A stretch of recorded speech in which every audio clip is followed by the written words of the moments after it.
Time to take a coding break. Ring the bell. Welcome back to another episode of the Coding Break podcast. I am your host, Tam Talk, here to talk about all things medical coding related. So on today's episode, I want to further the conversation about certifications and credentials. How important are they? Are they really necessary? And are they working for you? So the first question would be, are they necessary? For medical coding, yes and no. So Tam, what do you mean yes and no? It's good to have the basic certifications when it comes to medical coding, and it also depends on what area or what type of medical coding you're pursuing, such as, are you doing facility coding? Are you doing profi or professional coding?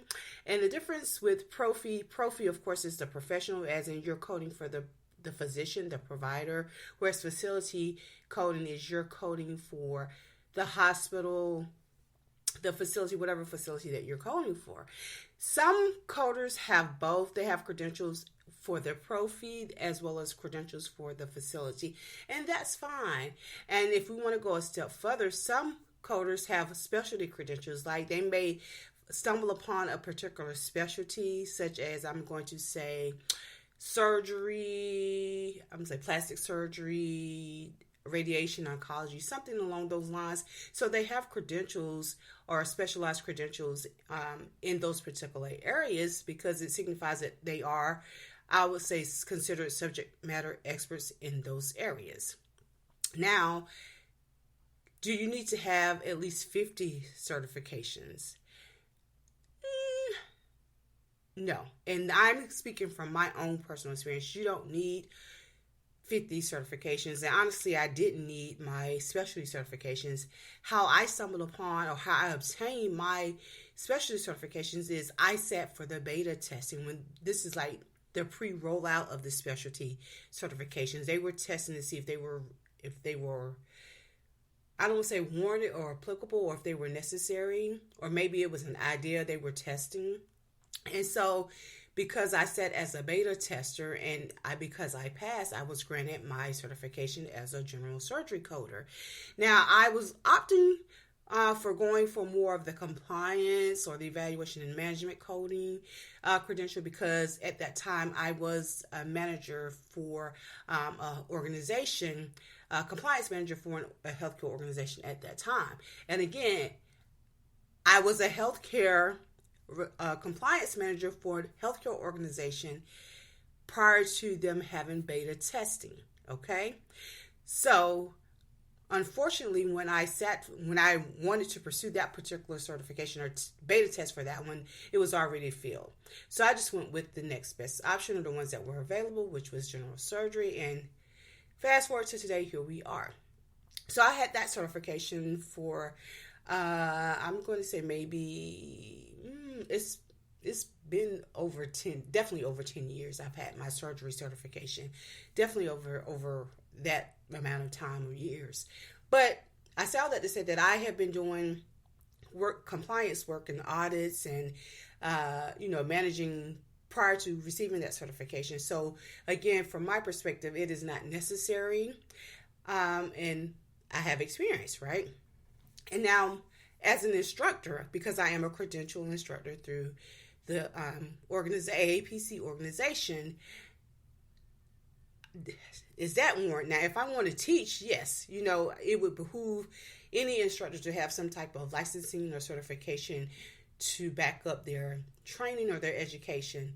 Have I taught? Have I trained? Have I presented prior to having that certification or that credential? Yes. And what I mean by teaching, like, of course, if I work for an organization and they say, okay, your role, it consists of you educating, the team. So yes, that's where I got my practice, creating presentations, public speaking, doing fact check research prior to rolling it out, presenting it to my colleagues or my teammates. So Yes and no, but if you're going to go to the masses to teach coding, yes, I would highly recommend that you have some type of certification, credential, or licensing behind your name to verify or to validate that you are legit, that you can speak upon the subject that you're speaking upon. Now, there are other certifications, and I think, again, certification is like the new trend or the new wave. Everybody has a certification. Everybody has a certification. Okay? So, is all certifications required? This is my thought. No. All certifications aren't required because I think people are just grasping for something to generate an additional stream of income, such as, okay, there's one that I saw where people have a certification course for not disclosing healthcare information, right? Okay, for me, and maybe my practicality is kicking in, I just know not to talk about healthcare information, right? When it's not required or I'm not supposed to talk about it. I don't think I need a certification to keep my mouth shut. So that right there, and then there's a certification for waking up or something. I'm just pulling something out of the air at this point. But you see what I'm saying? People are creating these courses and these certifications just to generate an additional stream of income. And so as someone who's shopping for certifications or looking to pivot, whether that be in the medical coding industry or outside of the medical coding industry, you want to be mindful of the source, who's offering that particular course or that certification. Is it a reputable certification? Is it something that's going to be recognized by employers? So these are things that you want to, pay close attention to, because here's the thing, you don't want to waste your money. You have people who are reputable instructors, reputable teachers, reputable educators, and people question spending money with them. So you have to be mindful of the people who aren't certified to speak or to try to attempt to educate you and swindle you out of your money, right? And they charge thousands and thousands of dollars for that. And meanwhile, the people who are legit or reputable or who have the experience as well as the certifications or the licensure to back up their education or their training, they lose. So yes, so you have to be mindful of that. So again, that's a yes. Again, to answer that question, it is yes and no. So there was a question that was posed to me.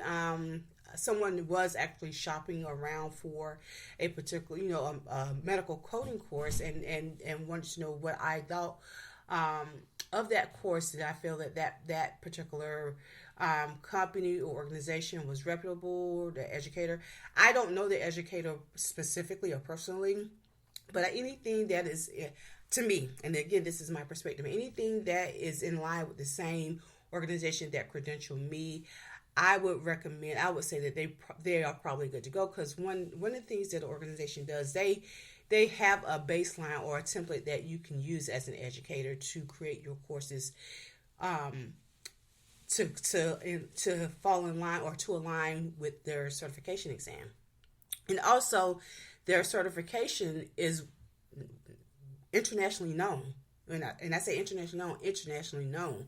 So the two that I feel that I know for a fact, not that I feel that I know for a fact, are well-known certifications to have. Either you're going to be with American Academy of Professional Coders, which is the AAPC, or AHIMA, the American Health Information Management Association. Again, that's AAPC or AHIMA. Now, there are some other ones that are pretty reputable as well, but those are the two main ones when it comes to like certification as a coder or health information expert. That is important to that are, I guess we could say well known, or employers look for when they're seeking potential applicants or potential hires. And so I just lost thought on my next question. But hopefully that answers your question in regards to the credentials. And so, again, I highly recommend that you shop around. And before you just jump on the trend of getting the certification, is it something that, that you can use? Is it something that, pretty much ask yourself the question, are you already providing the service or doing the work without the certification? And if you are, is it really required? Again, is it really required? So there was an example of, I actually had a colleague who was, I guess, complaining about their work. They pursued these certifications prior, they on their own personal time. They pursued these certifications on their personal time. It was a personal desire that they pursue these certifications. And so they secured a job or role. However, the role did not require all of the certifications. So the role only paid or compensated the employee based upon what they required. And so the employee was, a little upset or complaining because they weren't getting paid for all the experience or the credentials that they had. And I had to bring it to that person's attention that they're not paying you for that because they didn't require you to have all of those credentials. You chose to pursue all of those credentials, so it wasn't necessary for you to have that. Now, if the job description requires you to have all of those credentials and they're not paying you for it, that would be one thing.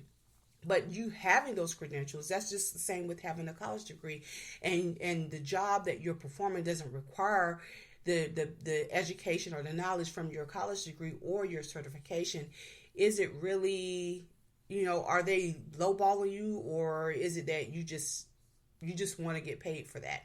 So that's a good example of like pursuing certifications out of your personal desire and then expecting an employer to pay you or compensate you for your personal desires. That's not what they hired you for. They hired you to do a specific task. And they told you what the requirements were. And again, I asked that employee, does the job that you're doing or the duties that you're performing require all those certifications? And the response is no. So technically, when you look at it, they're paying you based on what they require you to have. They're paying you based on what they require you to have. And so another thing too, so if an employer highly suggests, and I'm air quoting here, highly suggests that you pursue a certification, it's just a suggestion. Now, if you pursue it, now here's the thing, let me go back. If you're already in the role and without it, okay, it's a highly suggested, that you get the certification. Now, if it's a requirement or they're changing their policy and requiring you to get it, then I also feel that the employer should be required to pay for your certification. Right? Your training and everything. The upkeep of it, like the CEUs, CMEs, things of that nature. But if it's just a highly suggested or recommendation of a certification and it's not mandatory, then again, it's up to you to get it. Is it going to get you more money? Probably not. It's just makes you feel more competent or makes the employer feel like you're more competent in that particular role. But if it is a mandatory requirement, then it is the obligation or the duty of the employer to pay for that training, to pay for that certification, to pay for the upkeep of that certification. So there's that.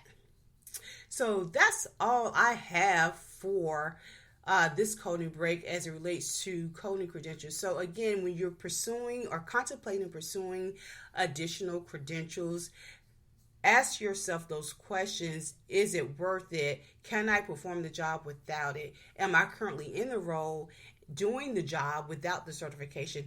Is the employer requiring me to get the certification or highly suggesting that? If so, then let them pay for it. If not, then code on. So that's all that I have for this coding break. So the bell is about to ring. And it is. So time is up, and as always, code on until next coding break. Toodles.